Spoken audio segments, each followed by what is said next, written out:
ചലനശേഷി പൂർണ്ണമായിട്ടും തിരിച്ചു തന്നിട്ടുണ്ടായിരുന്നു. അൽഹംദുലില്ലാഹ്. ശരിക്കും പറഞ്ഞാൽ കേൾക്കുമ്പോൾ ഒരു അത്ഭുതമാണല്ലേ. മാഷാ അല്ലാഹ്, ഇന്ന് നമ്മളെ മുന്നിൽ ഇവിടെ ഇരിക്കുന്നുണ്ട്. അപ്പോൾ പലപ്പോഴും അത്ഭുതപ്പെട്ടൊരു കാര്യമുണ്ട്. അലീബനാത്തിനെ അറിയില്ല എല്ലാവർക്കും? ഓസ്ട്രേലിയക്കാരനെ അലീബനാത്ത്. അദ്ദേഹത്തിൻ്റെ ഒരു ഇൻ്റർവ്യൂവിൽ പറയുന്നുണ്ട്, ക്യാൻസർ എന്ന അസുഖം എനിക്ക് അള്ളാഹു തന്ന അനുഗ്രഹമായിരുന്നു. എൻ്റെ റബ്ബിനെ കണ്ടുമുട്ടാൻ എനിക്ക് ക്യാൻസർ വരേണ്ടി വന്നു. അതേപോലെ ഹൗവത്തി എഴുതുന്നുണ്ട്, ഈ ബ്രെയിൻ ട്യൂമർ എനിക്കൊരു അനുഗ്രഹമായിരുന്നു. അപ്പം ഇത്രയും മാരകമായിട്ടുള്ള അസുഖങ്ങളെ എങ്ങനെ ഒരു അനുഗ്രഹമായിട്ട് കാണാൻ സാധിക്കുന്നു? ഇതിനെ ഞാനൊരു മറുചോദ്യമായിട്ടാണ് ചോദിക്കുന്നത്. എന്തുകൊണ്ടാണ് എല്ലാവരും മാരകമായ രോഗങ്ങളെ പേടിക്കുന്നത്? എന്തുകൊണ്ടാണ്? മരണത്തെ പേടിച്ചിട്ടല്ലേ? അല്ലേ? ഒന്നാമത്തെ റീസൺ എന്ന് പറഞ്ഞാൽ മരണത്തെ പേടിച്ചിട്ടാണ്. പിന്നെ ചിലർക്ക് ആ വേദനയിലൂടെ കടന്നു പോകുമ്പോഴുള്ള വേദനകളെ കുറിച്ച് ഓർത്തിട്ടാവും. മരിക്കാൻ ക്യാൻസർ വരണമെന്നുണ്ടോ? ഉണ്ടോ? ഇല്ല. നമ്മളിപ്പോൾ ഈ നിന്ന നിൽപ്പിൽ അള്ളാഹു തീരുമാനിച്ച സമയത്ത് നമ്മൾ പോകണം, അല്ലേ? ജനിച്ച ആളുകൾക്കൊക്കെ മരണമുണ്ട്, അല്ലേ? അപ്പോൾ നമ്മൾ പെട്ടെന്ന് മരണപ്പെട്ടു പോകുന്ന ആളുകളെയും നമ്മൾ ഇങ്ങനെ രോഗം വന്ന് മരണപ്പെടുന്ന ആളുകളെയും ഇങ്ങനെ രണ്ട് ഭാഗത്താക്കി വെച്ച് ഒന്ന് ചിന്തിക്കാൻ ഞാൻ പറയുമ്പോൾ, പെട്ടെന്ന് മരണപ്പെടുന്ന ആള് ഒന്ന് തിരിഞ്ഞ് ചിന്തിക്കാൻ സമയം കിട്ടുന്നുണ്ടോ? ഇല്ലല്ലോ. നമ്മൾ പെട്ടെന്ന് അങ്ങ് പോവാണ്, അല്ലേ?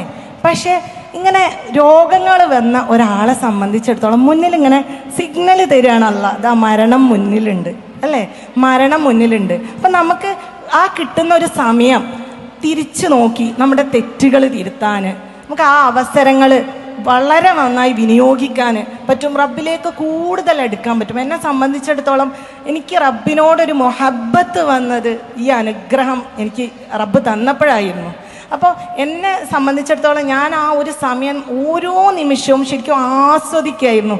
എൻ്റെ ജീവിതത്തിൽ എനിക്ക് റബ്ബ് തന്നിട്ടുള്ള ഏറ്റവും മനോഹരമായ സമ്മാനം എന്താണെന്ന് നിങ്ങൾ എന്നോട് ചോദിച്ചാൽ ഞാൻ പറയും എനിക്ക് റബ്ബ് തന്നിട്ടുള്ള ഈ രോഗമാണ് എന്ന്.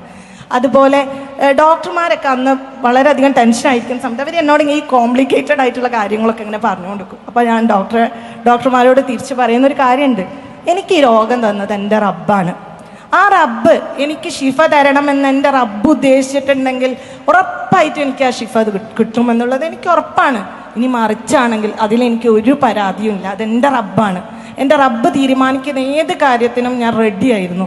അപ്പോൾ ആ ഒരു സമയം സത്യത്തിൽ ഞാൻ മരണത്തിന് വേണ്ടി ഒരുങ്ങി നിൽക്കുകയായിരുന്നു, മനോഹരമായിട്ട് ഒരുങ്ങി നിൽക്കുകയായിരുന്നു എന്നുള്ളതാണ്. ശരിക്കും കേൾക്കുമ്പോൾ തന്നെ നമുക്കൊക്കെ ഒരു അത്ഭുതമാണല്ലേ. അപ്പം നമുക്കറിയാം ഇന്നത്തെ ഒരു കാലഘട്ടത്തിൽ നിസാര കാര്യങ്ങൾക്ക് പോലും ആത്മഹത്യ ചെയ്യുന്ന ഒരുപാട് കുഞ്ഞുങ്ങളുണ്ട്, അല്ലേ? അപ്പോൾ ഇത്രയും അതിജീവിച്ച ഒരാൾക്ക് ഈ സമൂഹത്തിനോട് എന്താണ് പറയാനുള്ളത്? ഓക്കെ. സർവശക്തനായിട്ടുള്ള റബ്ബ് നമുക്ക് ഒരുപാട് അനുഗ്രഹങ്ങൾ നൽകിയിട്ടുണ്ട്, അല്ലേ? ആ അനുഗ്രഹങ്ങളെ തിരിച്ചറിയാത്ത ആളുകൾക്കാണ് ജീവിതത്തിൽ പ്രതീക്ഷകൾ നഷ്ടപ്പെട്ടു പോകുന്നത്. അങ്ങനെയുള്ള ആളുകളാണ് ഇങ്ങനെയുള്ള ആത്മഹത്യകളെ കുറിച്ചിട്ടൊക്കെ ചിന്തിക്കുന്നത്. സത്യത്തിൽ നമുക്ക് എപ്പോഴെങ്കിലും ജീവിതത്തിൽ ഇങ്ങനെ പ്രതീക്ഷകൾ നഷ്ടപ്പെട്ടു എന്ന് തോന്നുകയാണെങ്കിൽ ആ നിമിഷം നമുക്ക് ലഭിച്ചിട്ടുള്ള അനുഗ്രഹങ്ങളിലേക്ക് മാത്രം നോക്കിയാൽ മതി. അത് നമുക്ക് തന്നിട്ടുള്ള റബ്ബിലേക്കും, ആ റബ്ബാണ് നമ്മുടെ പ്രതീക്ഷ. നമുക്ക് റബ്ബ് തന്നിട്ടുള്ള അനുഗ്രഹങ്ങൾ ശരിയായ രീതിയിൽ വിനിയോഗിച്ചുകൊണ്ട് പുഞ്ചിരിച്ചുകൊണ്ട് ഈ ലോകത്ത് നിന്ന് വിട പറഞ്ഞു പോകാൻ നമുക്കൊക്കെ അള്ളാഹു നമ്മളെല്ലാവരെയും അനുഗ്രഹിക്കട്ടെ.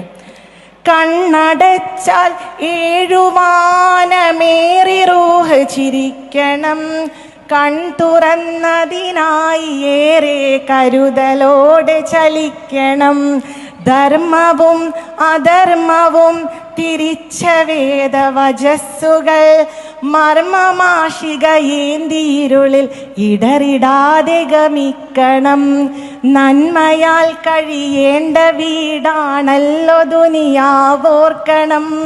കർമ്മമേറെ ചെയ്തിടാൻ കൽബിൽ മുസല്ല വിരിക്കണം. ഖബറിലെത്തും മുമ്പ് ഈമാൻ കതക് മെല്ലെ തുറക്കണം. കലിമ ചൊല്ലി തിരിക്കണം, ഈ യാത്ര സഫലമാക്കണം.